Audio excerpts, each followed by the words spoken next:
TDT apoiando o crescimento de Nova Resende, confiando na qualidade do nosso café, investindo no desenvolvimento econômico da região, apoiando a cafeicultura familiar e a sustentabilidade ambiental. TDT exportando qualidade, a tradição e o sabor do café de Nova Resende para o mundo. TDT Maticom Exportadora e Importadora Limitada. Olá, meus amigos, boa noite. Prazer estar aqui novamente com vocês aqui na TV Resende Web, a voz da comunidade de Nova Resende região aqui. Uma televisão comprometida com informação de qualidade, com jornalismo essencialmente, mas temos outras coisas e vem aí uma programação nova que nós estamos chegando. É um prazer sempre estar aqui apresentando o Toró de Parpite. O Toró de Parpite é transmitido aqui de Nova Resende, na Vila dos Cafezais. Esse programa é engraçado, ele é muito visto fora daqui. Muita gente manda recado, o pessoal de fora assiste demais o Toró de Parpite. E a gente está sempre convidando pessoas para vir aqui que tem coisas interessantes para falar para a gente. Pessoas que são de Nova Resende, ou que não são de Nova Resende, mas conhecem Nova Resende, vem aqui. Gente de Muzambinho, de Juruá, de Guaxupé, de Nova York, né? Da Groenlândia, gente da onde quiser vem aqui. Pessoas que interessam para a gente. O nosso convidado de hoje é uma figura muito interessante da comunicação brasileira. É um cara que ele é de Muzambinho, tem uma carreira enorme como locutor, trabalhou anos em Brasília e é um especialista em pesquisa, gosta de tratar disso. Nosso assunto hoje vai ser este. Vamos falar aqui o que é pesquisa, o que é audiência, e ele é bom nisso. Regis Policarpo, um prazer te receber aqui. Alegria. É um prazer imenso falar aqui com o Luizinho que tem uma bagagem verdadeiramente indimensionável. Ele já foi diretor de jornalismo da Record, da Manchete, já foi do SBT, uma figura bastante conhecida e conceituada em São Paulo, em Brasília, em todo o Brasil. Realmente veio terminar a sua carreira aqui na cidade de Nova Resende, fazendo uma TV diferente. Uma cidade do porte de Nova Resende ter uma TV dessa é um luxo muito grande que Alfenas não tem. Alfenas tem a TV Alfenas, que deve ter meia dúzia de ouvintes, uma TV fraquíssima. Enfim, Guaxupé também tem uma TV muito fraca, que não tem quase que ouvinte nenhum. E essa TV tem crescido assustadoramente na região, em vários municípios, e vai crescer muito mais que começo de Angu e Mingau. Realmente ainda está começando, está dando a sua arrancada, que é verdadeiramente sensacional. Quero eu estar vivo daqui 10, 15 anos para ver o sucesso dessa TV Web do nosso grande amigo Luizinho. Oh, que isso, quanta generosidade, quanta generosidade. Todo mundo tem a sua carreira, toda carreira é importante, né? É bom a gente estar na terra da gente, voltar e poder devolver um pouco. Eu, Fidulica, celeiro, 7 filhos, vida custosa no interior. Nasci em 1950, né? Saí daqui com 17 anos, então eu tenho que devolver alguma coisa para a minha terra, porque eu tenho que agradecer, devolver e agradecer. Aonde eu morei, sempre eu fiz alguma coisa para a comunidade, é obrigação, a gente tem que viver para melhorar o mundo. Ô, Regis, você está morando hoje aonde? Eu moro em Alfeira. Eu trabalho com o Luizinho, deputado estadual, foi eleito com 47.527 votos, é candidato à reeleição. Eu acho que ele já esteve aqui, eu não sei se ele concedeu entrevista. Já veio aqui, já falou várias vezes. Já falou várias vezes, o Luizinho é nosso amigo, foi tido e havido como o melhor prefeito da história de Alfenas de todos os tempos, e está indo muito bem como deputado estadual. Uma figura bastante carismática, bastante conhecida, realmente uma figura diferenciada. Ré, depois que você já fez esse comercial para o Luizinho, não tem importância, não pode falar, sua opinião, nós respeitamos. Mas é o seguinte... Você trabalhou em Brasília um tempo, né? Você nasceu em Muzambinho. Conta um pouco da sua história. Você nasceu em Muzambinho, o que aconteceu com você? Eu nasci em Muzambinho em 1968, montou-se uma rádio continental. Naquele tempo não tinha prefixo, era difícil, na época da ditadura militar. Nós colocamos e abrimos uma emissora de rádio. Uma emissora até muito boa para a época, diga-se de passagem. Emissora continental? Chamava Rádio Continental. Rádio Continental. E trabalhava, o Milton Neves começou lá, o Wellington Júnior. O Menelau. Menelau e o Joãozinho. Meu amigo, trabalhou comigo na TV Manchete. Menelau? Ah, então você conhece. O Menelau, o Milton Neves, o Joãozinho Dureza, eu e outros. Sei. João Dureza, outra figura importantíssima na comunicação regional. Foi o mais concorrido enterro da história de Moçambique. Teve 3 mil pessoas no enterro dele. Ué. A região inteirinha veio impressionante. Do meu pai, mandava amigo do meu pai pra caramba, mandava recado pro meu pai direto. E ele era diferenciado. Ele mandava recado, meu pai falava, fala pro cara lá que eu vou mandar um arreio lá, deixar lá na porteira, não sei de onde. É que o auge dele, eu morava em Brasília, eu não ouvia. Eu também não, mas eu sabia da história do meu pai. Mas as histórias são boas, né? Maravilhosas. E a região inteira foi no enterro dele. 3 mil pessoas. Foi recorde absoluto. Meu pai foi, ele era amigo do meu pai, Joãozinho Dureza. E você começou a jornal. Você é companheiro do Milton Neves? Não, nós começamos a fazer programa lá, ele fazia musical. Eu sempre fiz programa esportivo. Fui para Brasília, comecei na Rádio Nacional de Brasília. Participei de um programa esportivo com o Celso de Freitas, aquele grande locutor. Sei, conheço. Trabalhou com você? Trabalhei com ele. O Celso de Freitas apresentava e eu comentava notícia. Trabalhei com ele na Manchete. Nacional dos Esportes, 11 horas e 30 minutos da manhã. Ele transmitia notícia e eu comentava. Naquele tempo ele trabalhava na TV Globo e na Rádio Nacional. Ele veio da Santa Catarina. Aí depois foi convidado para ir para a TV Globo de São Paulo. Ele é fantástico, ele é quase que no mesmo nível do Cid Moreira e do Sérgio Chambé. Conheço ele muito bem. Ele foi mandado embora agora do SBT. Eu sei. Por que é mandado embora? Vai entender aquela empresa. Por quê? Muito difícil, muito difícil. A SBT vive um momento difícil, complicado, mudança, a transição é difícil, não é fácil. O SBT perdeu a identidade, não sabe para que lado que vai. Não, eu falava abertamente que havia 2 óbitos quando o Silvio Santos morresse, o dele e do SBT. O dele foi efetivado, o SBT está quase. Eu falava isso, é 2 óbitos. É dele e do SBT, os dois óbitos simultâneos. O SBT tinha 2, as pessoas não sabem disso. Existiam 2 corpos gerenciais do SBT. O corpo que estava lá tocando o dia a dia, que tinha o Guilherme Stoliar, sobrinho do Silvio Santos, como presidente institucional, e o cara que fez o Silvio Santos, que é o Luciano Calegari. O Luciano Calegari é o Boni, foi o Boni do SBT, meu amigo. Ele é falecido? Não, está vivo, falo com ele de vez em quando, muito bom, Luciano Calegari.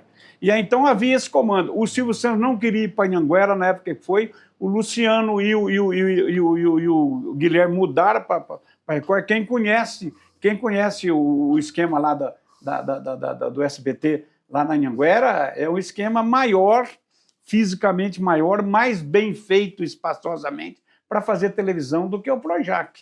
Tá entendendo? É grande pra caramba, é impressionante. Mas hoje tá com... Eu acho que, de vez em quando, eles estão perdendo um pouco da identidade, não estão sabendo para como ir. Não, mas a televisão também está caindo, de modo tem uma concorrência que é as redes sociais, né? Pois é, mas... Que não tinha antes, né? Não, você tem uma mudança completamente de comunicação. A linguagem da comunicação mudou tudo, né? E o Silvio Santos foi sempre conservador, tá entendendo? Ele sempre teve uma visão conservadora, fazia uma TV conservadora. O SBT cresceu, fez a mudança, deu um salto de qualidade, quando o Silvio Santos foi morar nos Estados Unidos. De 88 a 98, ele foi formar as filhas dele lá. O Guilherme Stoliar e o Luciano fizeram a mudança na TV. Se você olhar a TV desse período, é a TV que tinha as melhores... Jô Soares estava lá, o Serginho Grosman fazia programa lá, a Eliana fazia de manhã, tinha esporte, Lídia Vitfigo fazia jornal no final da noite. O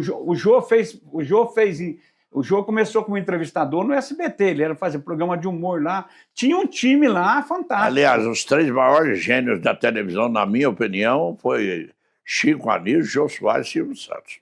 Não tem dúvida. Foram os 3 maiores gênios da televisão. Eu acho o Silvio Santos um grande empresário, um grande cara muito importante, mas eu não considero ele... Considero o Silvio Santos no outro nível de televisão. Não acho que ele é um Ele não é supra-sumo? Não acho isso, não. Você não compara... Não ele seria a nível de Pelé, Pelé no futebol, Chico Anísio no humorismo? Eu vou te fazer uma pergunta. O Silvio Santos, ele era, ao mesmo tempo, um empresário, tá entendendo? Um empresário de televisão e fazia programa. Ele tem uma história que não é história que conta, não é desse jeito, né? Essa história, não é desse... Vamos botar o pingo nos is. Até mudando de assunto aqui, não tem importância. Agora eu te faço algumas colocações.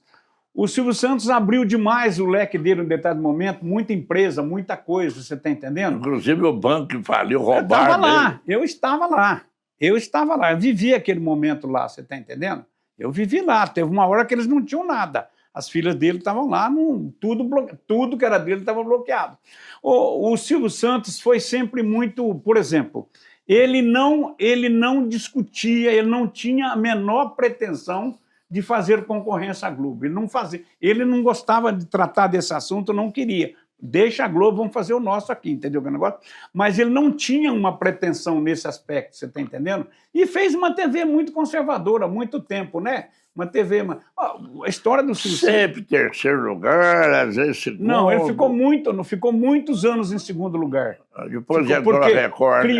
Porque criou-se uma campanha, quando não tinha definição de quem era segundo lugar, criou-se uma campanha inteligentíssima dos publicitários, quando o Silvio Santos estava fora. O Guilherme Criaro, campeão, vice-campeão de audiência. Você está entendendo? Lembra dessa campanha? Uma campanha muito boa. A Record também... Não, a Record só aparece... Depois que o Edir Macedo assumiu? Não, aí que está o detalhe. Aí é um detalhe para se discutir. O Silvio Santos tinha segunda televisão. Está entendendo? Para quem que ele vendeu a televisão Record, que era a segunda TV dele, que estava lá parada? Vendeu para o Edir Macedo. Você não cria uma concorrência. E tinha o Paulo Machado de Carvalho, que era... tinha 10%. Que o Tu tinha 10%. Quer dizer, um empresário, você tem uma loja de móveis, aí vem um cara de Muzambinho que abre uma loja, você tem um cômodo do lado do teu, fala, eu quero abrir uma loja de móveis do lado do seu. Você aluga o cômodo pro cara?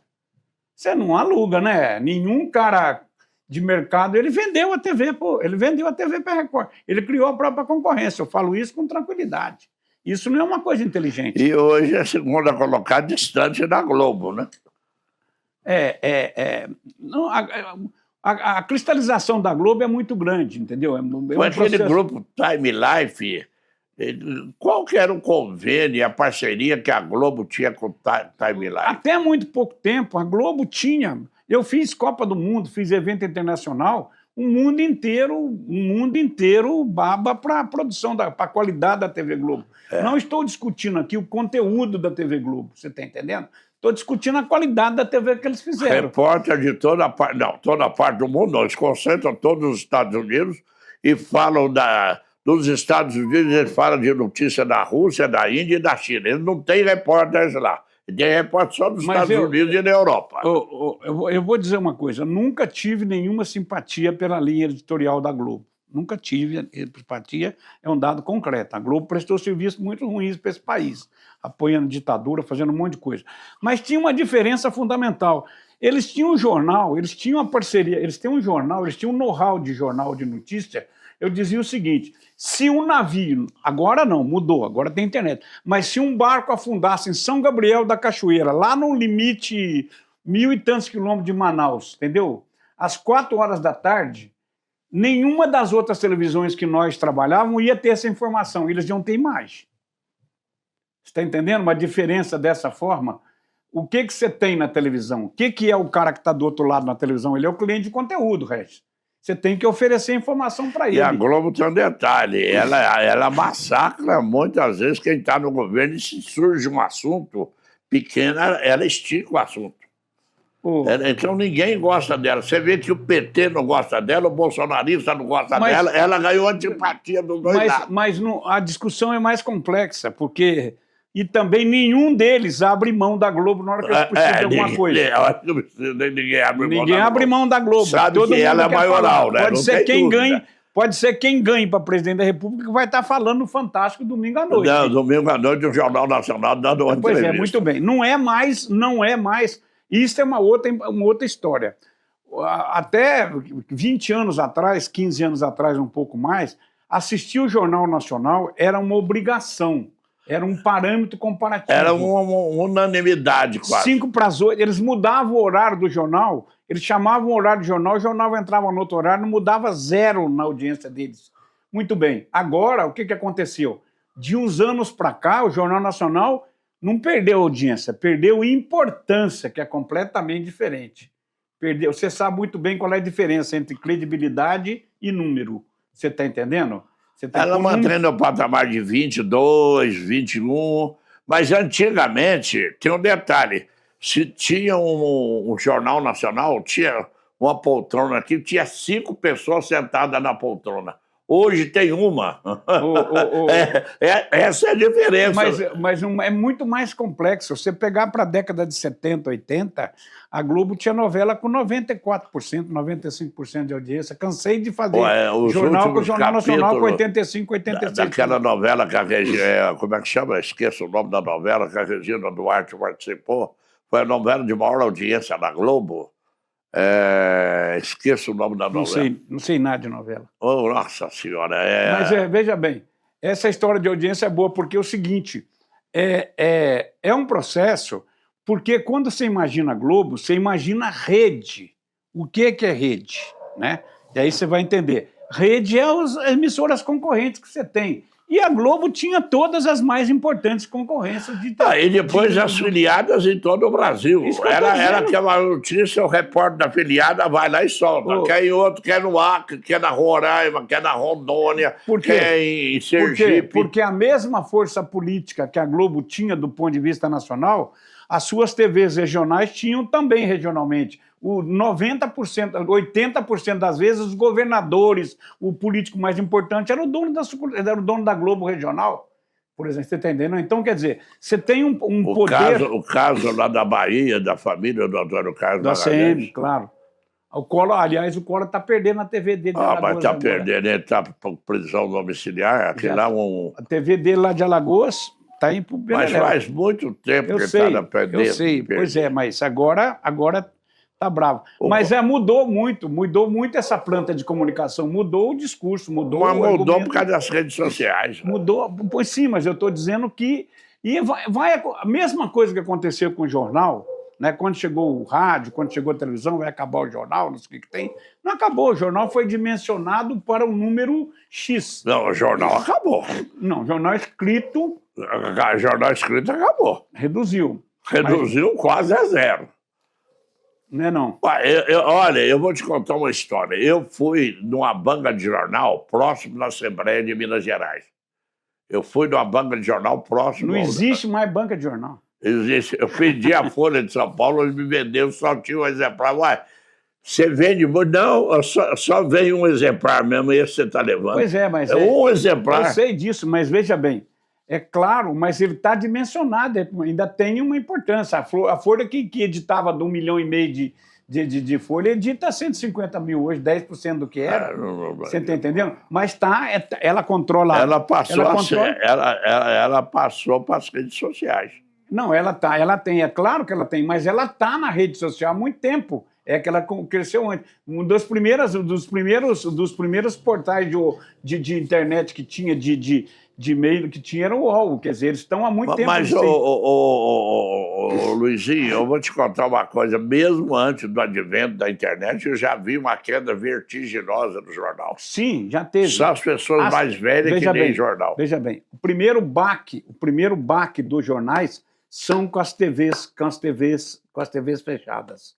As TVs fechadas, o público do jornal era essencialmente um público de TV fechada. Globo News, CNN... Todo mundo, entrou Band todo mundo. News. Todo mundo, Record News, todo mundo tinha. Então teve quando segmentou a televisão para as TVs abertas, porque é o perfil. Entrou lá no nicho da TV, entendeu? Agora, o grande momento de mudança na televisão brasileira, o Régio, foi na morte do Tancredo. Até a morte do Tancredo. O Tancredo no Incor, Até o Tancredo no Incor... 21 de abril de 1985. Então, até o Tancredo no Incor, eu estava lá, eu dirigia a sucursal da Manchete em São Paulo. Até o Tancredo no Incor, a imprensa era pautada pelos jornais. O jornalismo era pautado pelos jornais. Jornal escrito, que a redação, cortar pauteiro, todo mundo via. Em 85, com TV 24 horas no ar, mudou o eixo aí. Entendeu que o negócio? A TV passou a ser a primeira linguagem. Mudou. Neste momento, tem uma mudança de qualidade indiscutível na TV. A TV veio e já acabou quase de vez com o cinema. Agora as redes sociais estão aos pouquinhos demolindo a TV. A TV acabou com o cinema no interior e depois ficou nas capitais, depois teve os shoppings trouxeram o cinema de volta. Mas é cinema de shopping para atrair cliente para o shopping, mas com pouco... Claro que tem. Pouca gente. Claro que tem. Você tem uma mudança. Nós estamos tudo falando de audiência aqui e de pesquisa, você sabe, né? Tudo que nós estamos falando aqui é número que muda e que estabelece a regra do mercado. E você lembra quando o Cid Moreira e o Sérgio Chapelin falavam, o Brasil parava, né? O Cid Moreira foi o maior apresentador de televisão do Brasil, indubitavelmente. Depois foi o Sérgio Chapelin. Depois foi o Celso de Freitas. Depois foi o Bonner. Por exemplo, o Bonner vai ser substituído pelo... Tralli. O Tralli não tem vocação para apresentar Jornal Nacional. Cada macaco do seu galho. Mudou o perfil. Mudou o perfil. Mas ele não tem perfil para Jornal Nacional. Mudou o perfil. O Tralli é um cara... excelente. O cara é um comunicador. O Tralli é um comunicador moderno. O apelido do Tralli. Não. Mas ele é mais para Globo News. Ele é mais para, talvez, Jornal Hoje. É para esse caminho que dá. É o jornal menos apresentado e mais explicado. É esse caminho. A mudança está aí, está no conteúdo também, na forma. É muito mais conversado hoje. Você acha que a Globo ela é parcial ou ela é imparcial politicamente falando? Nada que é privado que tem interesse financeiro vai ser completamente imparcial. Não tem a menor possibilidade. A empresa vive de comercial, de negócio. Te dou um exemplo muito simples. Quer saber um exemplo? Lembra um tempo atrás que tinha o Jazira aí para todo lado, todo mundo dava o Jazira, noticiava o tempo inteiro, a TV árabe. TV árabe. Aí o capital judeu, as empresas judias, chegaram e falaram, pode dar um exemplo seu, o Casa Bahia chegou e falou, se tiver TV Jazira, a gente não põe mais no tostão. A TV Jazira desapareceu da noite por dia. Eu não lembro da TV Jazira. Dava notícia para a TV Jazira. Na Bandeirantes, então, a Bandeirantes, então, dava... Isso tem vários fenômenos, coisas que entraram... Onde o capital tem interferência, não tem jeito, cara. Entendeu? Onde o capital tem interferência, não tem jeito. Porque você não precisa fazer a censura de falar de uma outra coisa. A censura pode se dar... Não é de você não falar bem de alguma coisa, é não falar de uma outra coisa que interessa, entendeu? É muito complexo isso. Isto é regra do jogo político, entendeu o negócio? Isso é regra do jogo que está colocado aí no sistema republicano, pô, entendeu? Sabe? Eu estava lá. Eu estava lá, eu dirigi o SBT. Se você analisar, o Lula perdeu 3 eleições. Não vamos discutir política aqui, não. Vamos conversar de audiência. Vamos conversar de audiência. Bom, vamos conversar de audiência, mudar de assunto. Vamos falar sobre a audiência para a próxima eleição de 2026? Você está trabalhando nisso já? Não, já, muito, sei de cor e salteado. Falar sobre... Você está fazendo... Você está trabalhando com audiência nacional ou regional? Nacional. Sei. Eu gosto, eu acompanho, eu leio todas as pesquisas eleitorais, os números da pesquisa, faixa etária, faixa de renda, religião, tudo que você imaginar, a gente sabe um pouco. Pelo menos o que eles publicam, eu decoro. Eu gosto, eu faço. Quero te fazer uma pergunta objetiva. Pesquisa eleitoral, eu gosto, eu adoro. E eu, sinceramente, eu tenho visto CNN, Globo News, e eles não falam o que tem que falar. Eles não falam a pesquisa. Esses dias eu vi um debate entre o Caiado, governador de Goiás, e o Éder Barbalho. Eu também assisti, na Globo News, assisti. O Éder Barbalho, o Lula bem na frente na pesquisa da Quest, o Éder Barbalho não falou nada. Eu acho que não tem conhecimento. E o Caiado também não tem. Porque o Caiado falou naquela entrevista que o PT acabou. E agora eu te mostro a última pesquisa Quest, registrado. Segundo turno. Lula 45, Tarcísio 33. Lula 46, Bolsonaro 36, 10 pontos. Lula 47, Michele 34. Lula 47, Zema 32. Lula 48, Zema Caiado com 32 41. é muito grande. Está muito alto isso aí. Zema com 32. Mas não é. Ali é o seguinte, a rejeição do Lula transfere para todo mundo. O Lula tem um patamar de 30% de gente que não vota nele em hipótese alguma. E tem os outros que podem não votar, mas podem votar. A Datafolha, na eleição que passou, eu acompanhei para e passo todas as pesquisas da Datafolha sobre rejeição e aceitação. A Datafolha, em termos de rejeição, é imbatível. Ninguém faz a rejeição que faz a Datafolha. A hora que você vê o Instituto Datafolha, a eleição é no domingo, ela publica no sábado, rejeição, você pode acreditar que é 100% correto, toda vez. Deixa eu te fazer uma pergunta aqui. Hoje, eu já trabalhei como diretor de jornalismo, já contratei pesquisa da Datafolha. Já conheci. Primeiro, a Datafolha, que eu saiba até um tempo atrás, era a único instituto de pesquisa que não vendia pesquisa para ninguém. Ela fazia para ela, depois a Globo contratou também. Ela fazia para consumo próprio. Depois a Globo entrou na jogada, fez parceria. Mas só fazia com a Globo. Eu estou dizendo para partido político, para ninguém. Não. Para partido político. Para ninguém. Para empresa, para ninguém. Até hoje não faz para ninguém. Até hoje não faz. Bom, muito bem. Eu conheci muito esse rapaz que estava na Globo há pouco tempo, na Globo. Ele era o diretor. Como é que chama ele? Esqueci o nome dele. Como é que eu falo o nome dele? Ele foi demitido recentemente. Eu trabalhei muito com ele. Ele é um doutor de pesquisa e é um péssimo comunicador. Não. Para falar pesquisa, ele não sabe falar. Comunicar uma pesquisa, ele não faz. Pois é, não. Ele não fala igual a gente fala. Nem conseguiu ser o comentarista que a Globo queria que ele fosse. Nem queria. Bom, mas isso aí é outra história.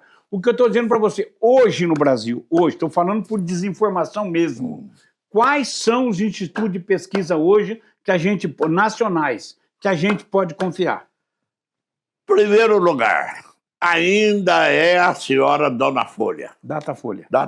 Segundo lugar, que está na crista da onda, é a Quest. Sei. Terceiro lugar, a IPESP, que era antigo Ibope. Sei.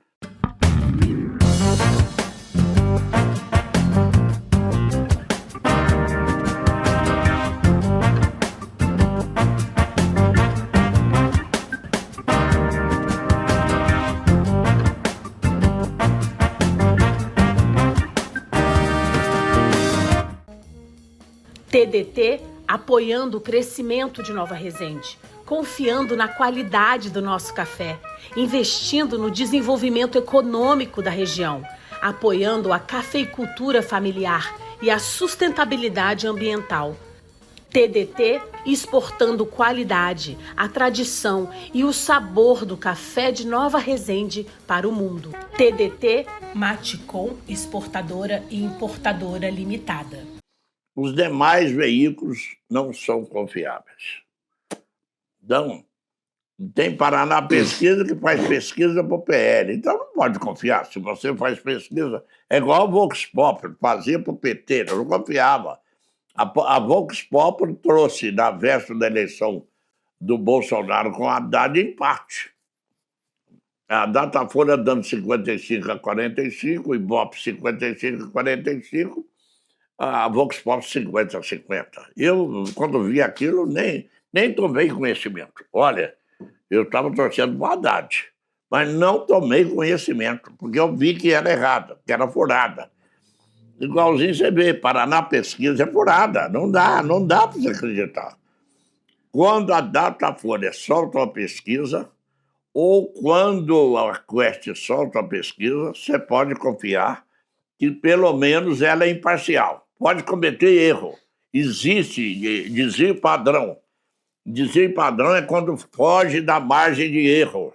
Já aconteceu isso. Eles entrevistam pouca gente, coincidentemente, às vezes foge da margem de erro. Eles entrevistam 2.000 pessoas num Brasil de 203 milhões de habitantes.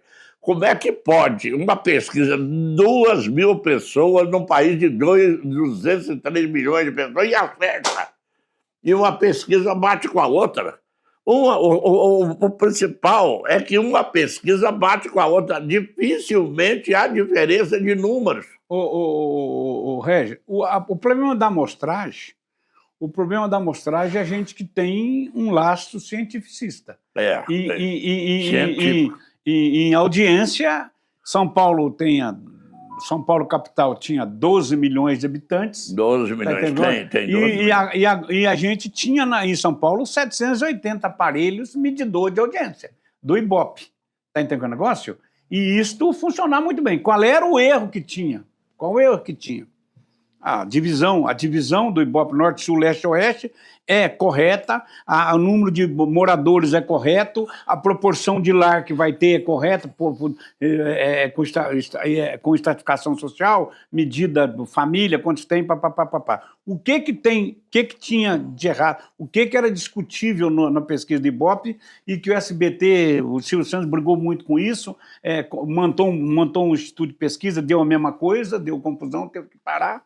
É o seguinte, que não tem, o que você falou agora há pouco, você tem a medição de pesquisa do Ibope, até no tempo que eu trabalhei, até 2012, cada ponto do Ibope em São Paulo capital só existia em São Paulo capital, não existia mais em nenhum outro lugar pesquisa em tempo real. Só em São Paulo, não existia em Curitiba, no Rio de Janeiro, lugar nenhum.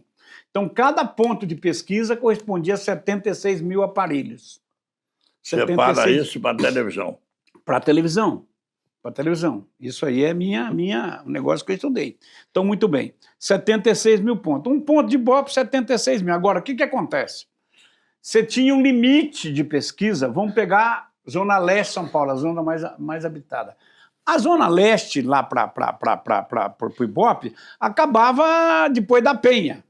Está entendendo? O limite era Penha. Depois da Penha, já tinha morando milhões de pessoas. Cidade Tiradentes, Itaquera, onde está o campo, mais embora. Está entendendo? E embora. Não tinha um aparelho de pesquisa em favela. Nenhum em favela nenhuma. Nenhuma favela tinha aparelho. E segundo detalhe, não tinha em um estabelecimento comercial. Numa casa, considerado por pessoa, duas audiências e meia, 2 pessoas e meia, que tinha a medição de que assistia televisão naquele aparelho, naquela coisa. E num bar, a pesquisa mostra que num bar, numa padaria em São Paulo, a média de audiência de TV é 6 pessoas por hora. Num giro de tendo 15, 16, mas tem uma média de 8 pessoas por dia. Então isso não tinha um registro.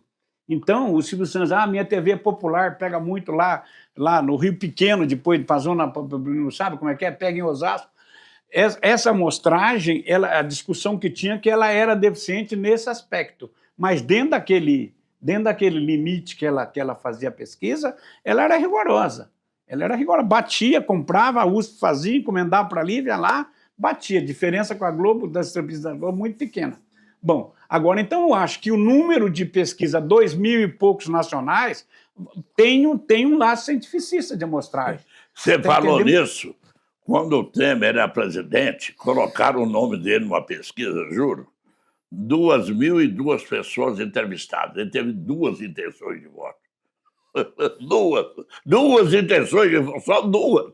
Quer dizer, 2.002 pessoas foram entrevistadas pelo Ibope. Ele teve 2 intenções de voto. Então, isso aí é o dado de uma pesquisa que você tem que analisar, aquele negócio de fazer. Vamos estribuchar a pesquisa, tem negócio, ver onde é, como foi, entendeu? Você lembra do Montenegro, dono da Lógico que lembro. Aquele cara sabia. E cadê ele? Tá morreu? Muito rico em algum lugar aí. Morreu? Botafoguense roxo. Foi presidente do Botafogo. Tive muitas palestras com ele, muitos encontros com o Montenegro. Assim, engraçado, eu ouvi uma marcha carnavalesca, lá dos idos de 40, já falava do Ibope. A mulher deu Ibope, a coisa era a letra da marcha carnavalesca. O Ibope da década de 40. O Ibope era da família do Montenegro. Acho que o avô dele que criou o primeiro instituto de pesquisa. O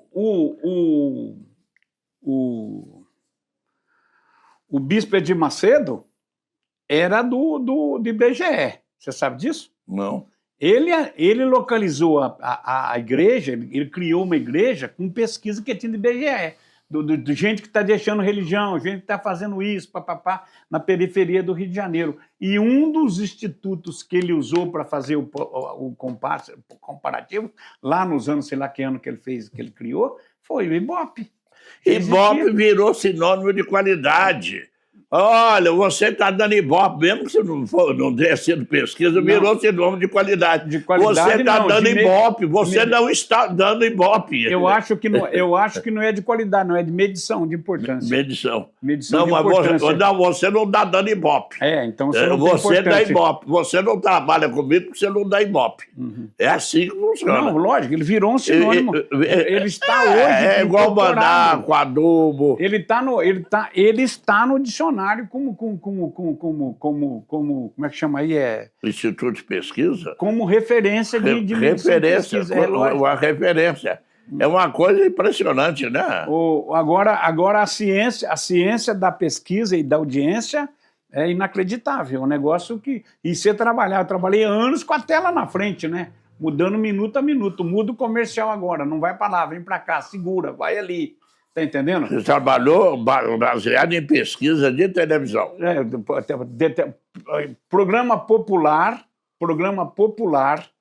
você trabalha com a tela na tua frente. Uma coisa que eu queria falar com você é sobre a divisão por faixa etária. A coisa mais importante para mim numa pesquisa de tudo, religião, faixa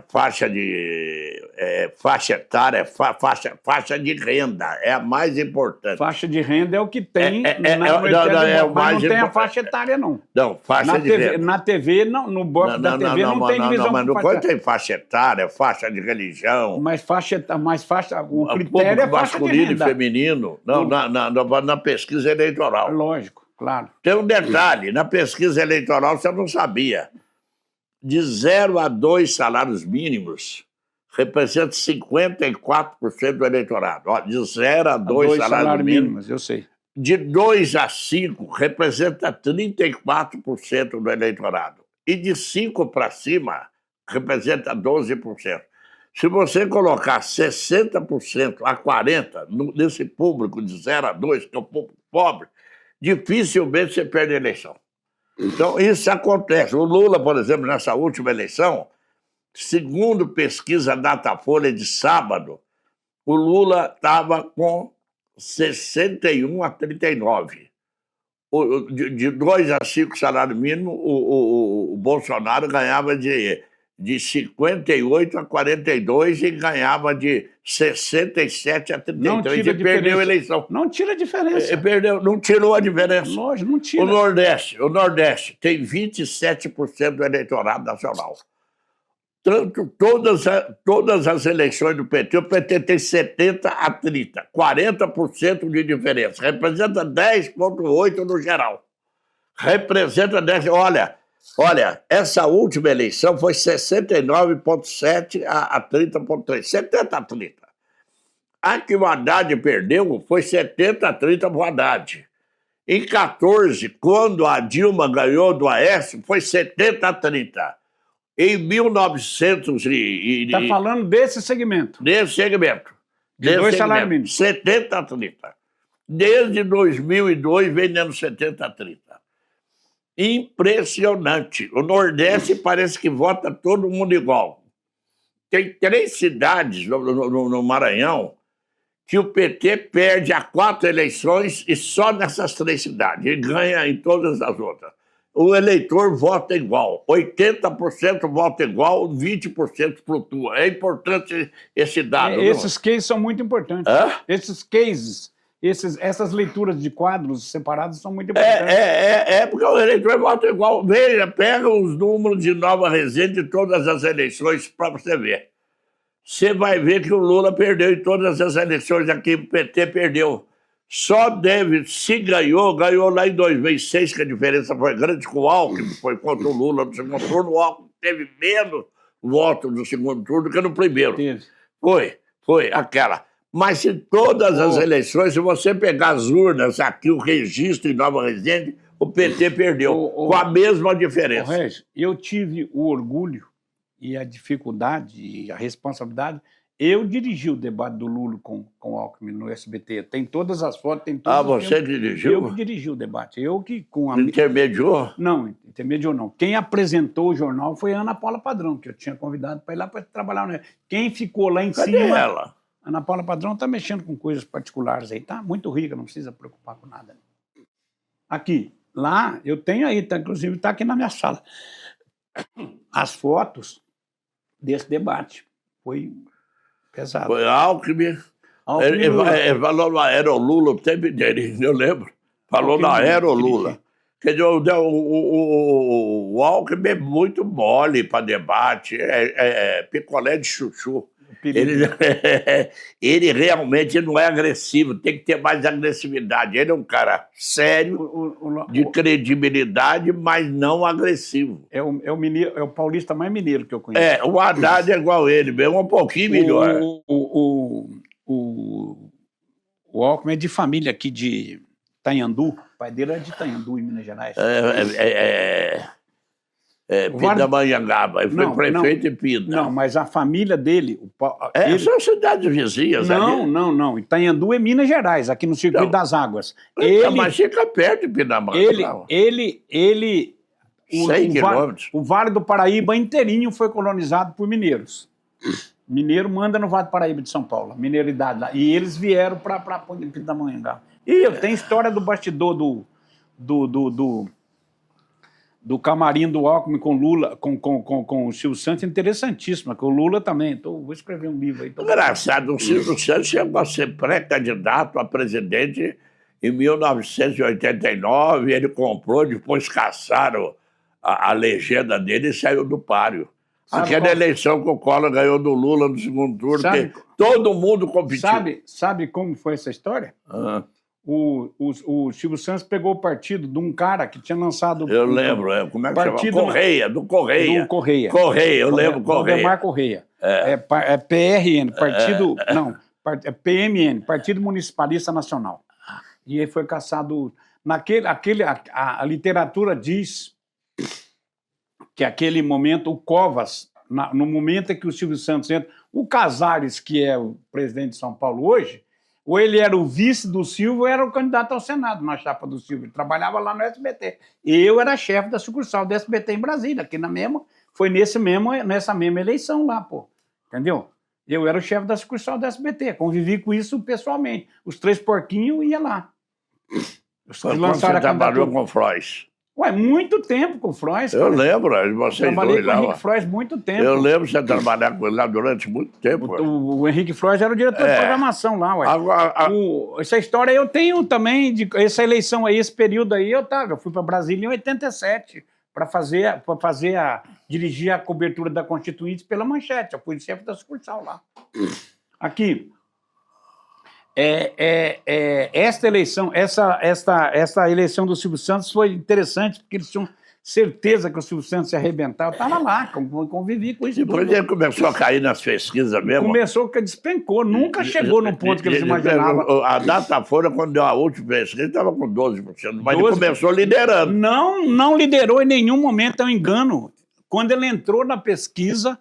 Ele chegou a 16 pontos, companheiros de cor e salteado, 16 pontos no máximo, caiu para 14, caiu para 12, ele caiu.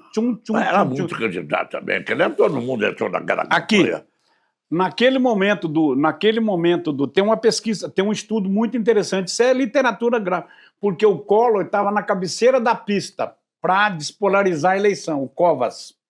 O Covas Eu estava votei crescendo. nele naquela eleição. O Covas estava crescendo. Eles mataram quem estava... Quem Quem começou a crescer estava com ponto, bateu no 7, deram uma matada nele, foi o Afif Domingos. Então, isso que eu ia falar agora. Você não falou Covas, foi o Afif. O Afif Domingos estava começando a crescer. Mataram o Afif Domingos, fizeram uma operação em cima do Afif, em São Paulo principalmente, tiraram o Afif O do negócio com a tia dele, né? Que ele tinha batido da tia, né? tiraram o Afif da parada e botaram o avião do Covas embicado na cabeceira da pista. Eu nunca Mas o esqueço Covas disso. também, se o Covas vai para o segundo turno, ou o Brizola, o Collor não ganharia. O Collor só ganharia do Lula naquela eleição.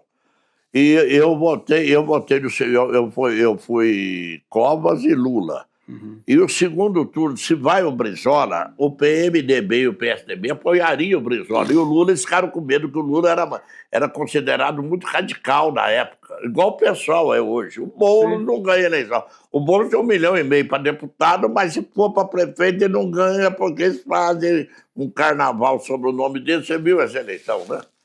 E o Boulos é um cara bem articulado, né? O Regis, vamos aqui, ó, nós já conversamos muito, nós tínhamos 30 minutos, já estamos em quase 50 ali, a conversa está tão boa que nós estamos... Olha, então, está em 48 ali. Você está pensando em trabalhar com pesquisa agora, porque você faz umas pesquisas aí regionais. Não, mas muito pouco, eu não faço muito, não. Eu não faço muita pesquisa. Eu gosto de fazer pesquisa, mas gosto mais de ler. Sei. Adoro ler. Ler, calcular e falar as projeções, o prognóstico, projeção, essas coisas que eu gosto muito de leitura de pesquisa. Nós não de podemos... fazer também eu faço, e não erro, pode algum erro aí ter. Você sabe que é muito mais fácil você acertar uma pesquisa para presidente da República do que acertar uma pesquisa em Nova Resende, em uma cidade pequena. É muito mais fácil. A margem de erro aqui é muito maior. Lá não erra. Lá quando a eu queria chegar nisso com você. Hã? Queria chegar em pesquisa. Não existe, isso que eu queria saber, no meu fraco modo de entender, como diria meu avô, não existe a menor possibilidade de nenhuma pesquisa feita por aqui ou por qualquer lugar do interior não ser contaminada. Não, e ela é contaminada e tem o seguinte, por exemplo, o Lula tem hoje 33% de bom e ótimo. Com 33% de bom e ótimo, ninguém lidera pesquisa em lugar nenhum no mundo. O Lula lidera. Eu já fiz pesquisa aqui com um cara com 54% de bom e ótimo, fica em segundo, terceiro lugar na pesquisa. 54% de bom e ótimo, fica em terceiro lugar. Quer dizer, é diferente. Se o camarada lá para presidente tiver 40% de bom e ótimo, ele já ganhou a eleição. É diferente uma eleição nacional com a eleição municipal. Mas vamos voltar aqui. Vamos botar a bola aqui no chão, aqui, o que as pessoas daqui interessam. Porque você tem um outro fator. No interior, que é o seguinte: o cara acaba de ganhar a eleição, há 5 meses que ele está governando, os caras estão discutindo a próxima eleição municipal. Esse é um fator que existe na cultura interiorana. A segunda coisa é o seguinte... Você tem notado isso em Nova Resende? Não, todo mundo discute. Já a composição, não, fulano, a próxima vai ser Beltrano. É um assunto. Mas existe uma coisa que cientificamente é prova o que você está dizendo, do ponto de vista das pesquisas. A volatilidade de uma pesquisa num universo pequeno, num micro-universo, a volatilidade dela nas últimas 12 horas da eleição é enorme, num pequeno universo. Qualquer tipo de pesquisa contaminada por alguma coisa nas últimas 12 horas, ela muda completamente. E com internet, ela muda numa velocidade que não tem tamanho. Ela muda completamente. Sem ter internet, quando não tinha internet, a volatilidade das 2 horas, por exemplo, Osasco, pegar um exemplo de Osasco, que não é um micro, é um grande, mas é o mesmo efeito de Juruáia. Um bairro de Juruáia lá que tem. Nova Resende tem Petúnia. Bairro Rural, distrito. Que tem 3 mil. Hoje tem urna eleitoral lá e vota muito. No meu tempo de infância era Petúnia e Bom Jesus. Bom Jesus o PSD ganhava direto da UDN em Bom Jesus. Enquanto eles não separaram Bom Jesus de nós, a UDN não ganhou aqui. Você está entendendo? Então, quer dizer, esses fatores são a cidade do Maranhão lá, que vota a vida inteira no mesmo lugar. Então, esses fatores dão uma volatilidade nas últimas 12 horas que muda completamente. Solta um rastilho de pólvora no lugar aí. Não, quando os candidatos são muito conhecidos, não é fácil mudar, não. Mas quando você pega um candidato desconhecido e começa a bater nele, a facilidade de mudar é muito maior. Não é esse o fator de volatilidade. A volatilidade é o seguinte: tem uma história incubada sobre tal pessoa, que é verdade ou não é verdade. Pode ser absolutamente mentiroso, mas existe no inconsciente coletivo aquele negócio. Soltou aquilo ali, reafirmou. Poste Caldas é assim. Poste Caldas é uma cidade que, nas últimas 48 horas, põe 4 pessoas em 100 ônibus lá contando uma história, mudou a eleição. Uma mentirada. Mudou a eleição, muda tudo. Isto é uma particularidade dessas últimas 12 horas. Por isso que é difícil no interior. Não, e a cidade menor é mais difícil acertar a pesquisa mesmo do que a nacional. Outra coisa nacional que ninguém observa. O eleitorado do Nordeste, a abstenção é maior porque é mais zona rural e é mais pobre. O cara mais pobre tem mais dificuldade de se deslocar para votar. E no Sul e no Sudeste, o pessoal tem poder aquisitivo mais alto, viu? Então, se uma pesquisa nacional, pesquisa correta, vamos pôr o Quest e Datafolha, os 2 maiores institutos de pesquisa do Brasil, 50-50. PT 50, Lula 50, aniversário. Mas você fala 50. Só PT e coisa, porque você não falou do partido aí, PSDB e tal. O Ciro Gomes entrou no PSDB agora. 2 candidatos, 50%. Estou pondo o PT, porque o PT tem força no Nordeste. 50-50. A pesquisa é feita no sábado. A abstenção no Nordeste é muito maior que no Sul e no Sudeste. Então, o cara que tem 50, ele perde a eleição. Ele perde a eleição por causa da abstenção. Ele para ter certeza de ganhar a eleição, ele tem que dar 52-48. Por exemplo, essa última campanha que o Lula ganhou com diferença de 1,8, 49, 50,9 a 49,1, 2 pontos. As pesquisas davam 4. A pesquisa, tanto da Datafolha quanto da Quest, dava 52-48. Eles não erraram. O problema foi na abstenção. No Nordeste. Eles não erraram. Onde teve a operação do Bolsonaro para não deixar o pessoal votar. Houve esse negócio de operação, mas independente disso... Eu estou dizendo a constatação. Em Santa Catarina também teve. E eu vou te dizer a verdade. O Nordeste, a abstenção... E outra coisa, o pobre tem mais dificuldade de votar do que a classe média. Mas lógico. Olha, bem, vamos colocar aqui Nova Resende. Tem 20% do eleitorado que mora fora. Vamos calcular, 20% do eleitorado. Desses 20% do eleitorado que mora fora, pelo menos 10% vem votar. Desses 10% que vem votar, 8% tem um poder aquisitivo mais alto e 2% mais baixo. Então, quem trabalha com o eleitorado de poder aquisitivo mais baixo, ele leva desvantagem nesse aspecto também. O Regis, o detalhe é o seguinte, você é um especialista, eu vou insistir num negócio. Dá para confiar em pesquisa que é feita por aqui? Aqui não, aqui na região é difícil. Aqui é complicado porque ela não é feita dentro da matemática. Um amigo meu errou feio em Alfenas esses dias, quebrou a cara. Disse que o candidato do PT, o Fabinho, fosse ganhar com uma diferença de votos válidos. Tinha até um candidato lá que teve 0,3, né, praticamente 2 candidatos.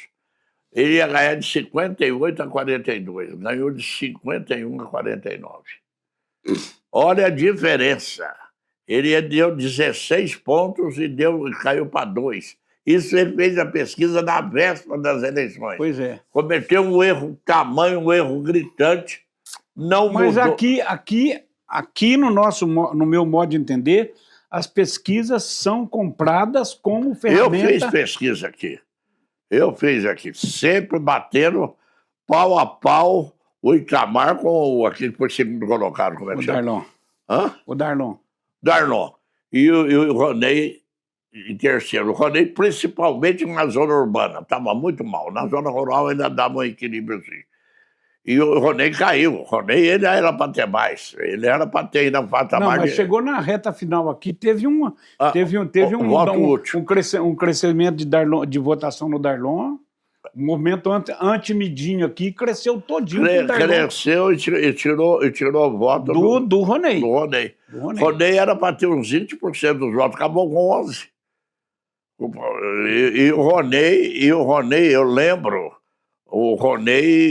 lembro que eu fiz uma pesquisa aqui que para escolher o vice do Celso. E deu aquele carteiro, como é que chama? Um carteiro aqui, que depois não foi para a eleição. É o... Eu sei quem que é. É. Peraí. Esse carteiro, esse carteiro... Ele continua carteiro. Como é que chama, gente? Disparado em primeiro lugar nas pesquisas. Ele é um cara excelente. Ele foi o candidato do céu.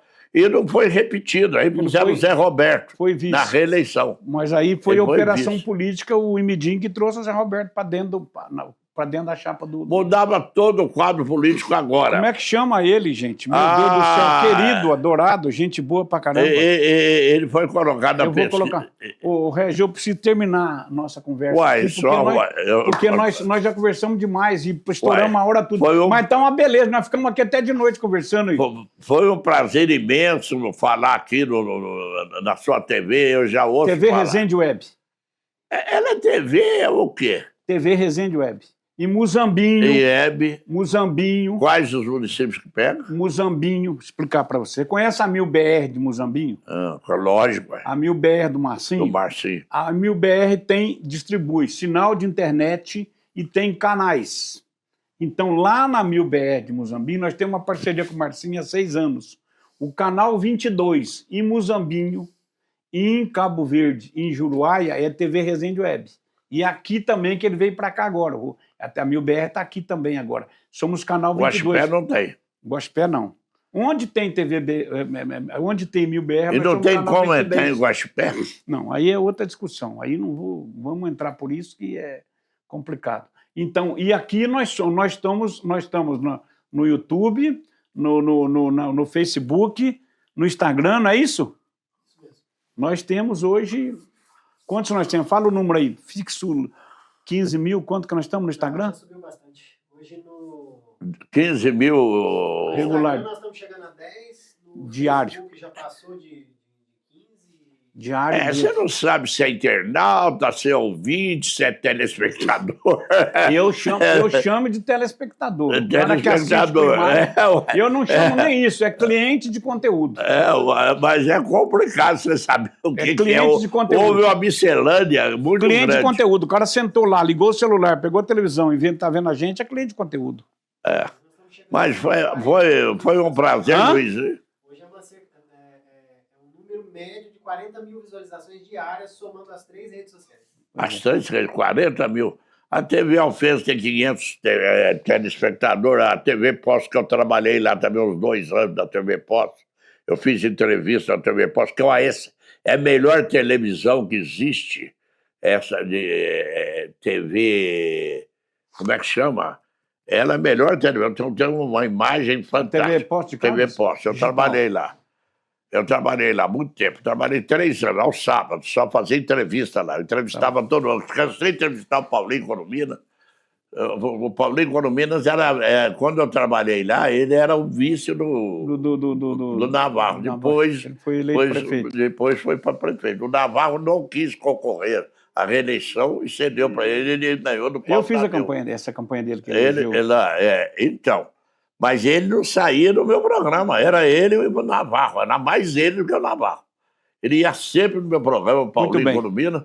E agora, ele está fazendo o que lá? Ele é o presidente da Departamento Municipal de DEMAI. DEMAI. Ele está há 8 anos no E DEMAI. se ele for vereador, lá hoje ele é o mais votado, já me falaram. Mas ele não vai votar para político, não. O quê? Ele não vai mexer com político mais, não. Ele não vai mexer, não? Por quê? Ah, não. Vamos encerrar aqui. O Paulinho, Desliga aí que a gente quando encerra. menos... Luiz, 1 hora. 1 hora, então, estou sabendo disso. Então vai. Espera aí. Quero agradecer você por ter vindo aqui. Eu tenho certeza que as pessoas aprenderam muito com a tua fala aqui, entendeu? Não falei muita coisa Entendeu? também, Sabe? não. Importante trazer alguém que... É um assunto que as pessoas querem informar. Que a pessoa talvez não, esse assunto não é focado por aqui. É raramente focado. E quando é focado, ele é parcial. Tem que ter um conhecimento muito grande de pesquisa eleitoral. Pesquisa eleitoral é coisa séria, decide a vida do município, do estado, da federação, de tudo. Pesquisa eleitoral é importantíssimo, muito mais importante que as pessoas imaginam. Não são essas pesquisas mentirosas que são colocadas nas redes sociais. Rede social é só pesquisa mentirosa, é fake news. Eu não acredito numa pesquisa colocada em redes sociais. Quando eu acredito na pesquisa que eu faço para consumo interno. Agora, colocar nas redes sociais, eu não acredito. Estão vindo aí, ó, sinceridade, informação, conhecimento. Regis Policarpo, o cara que está na história da comunicação brasileira, trabalhou em Brasília há muito tempo, tem experiência, trabalhou em São Paulo, trabalhou em Poste de Caldas, um cara conhecidíssimo. São Paulo não, São Paulo. Trabalhou em São Paulo, não? Trabalhou não? Não. Eu transmiti futebol para a Rádio Brasil Central de Goiânia uma vez. E já comentei futebol para várias emissoras de rádio. São Paulo você não trabalhou não, tá certo. São Paulo desculpe. não. Então veja bem. Eu transmiti futebol lá, mas não trabalhei. Tá bom. Né? O Regis é um nome conhecidíssimo no mercado de rádio brasileiro, conhecido da velha guarda dos grandes nomes, trabalhou com muita gente importante e foi uma honra para a gente, um prazer recebê-lo aqui para esse bate-papo com vocês. Depois do próximo programa eu vou transmitir os gols de improviso, coisa que quase ninguém faz. Gol da Copa de 50, da Copa de 70, de 62. Nós vamos fazer um programa de esporte, convidar você para fazer isso no programa de esporte.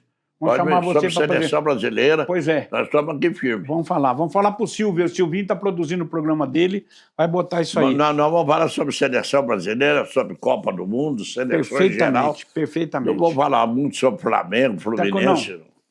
Está convocado para falar de seleção brasileira. Meus amigos, muito obrigado. Um prazer mais uma vez estar aqui com vocês. Obrigado, Regis. Uma honra te receber aqui, um prazer. Até domingo que vem aqui no Toró de Parpite, na TV Resende Web.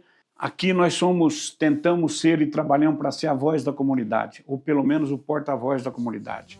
Um grande abraço, muito obrigado, até domingo que vem. E viva a Nova Resende, a Vila dos Cafezais. Viva!